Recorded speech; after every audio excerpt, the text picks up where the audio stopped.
அனைவருக்கும் வணக்கம். என் பெயர் தியா.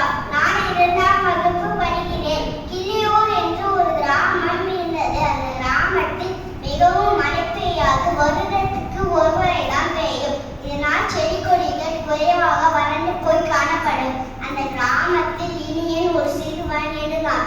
அவனுக்கு மரங்கள் தான் மிகவும் பிடிக்கும். ஆனால் குடிநீருக்கு தண்ணீர் பஞ்சம் உள்ளதால் அவனால் மரம் வளர்க்க முடியவில்லை. ஆனாலும் கிராமத்தை மரங்களுடனும் பசுமை வாய்ந்ததாகவும் மாற்ற வேண்டும் ஒரு எண்ணம் எப்பொழுதும் இருந்தது.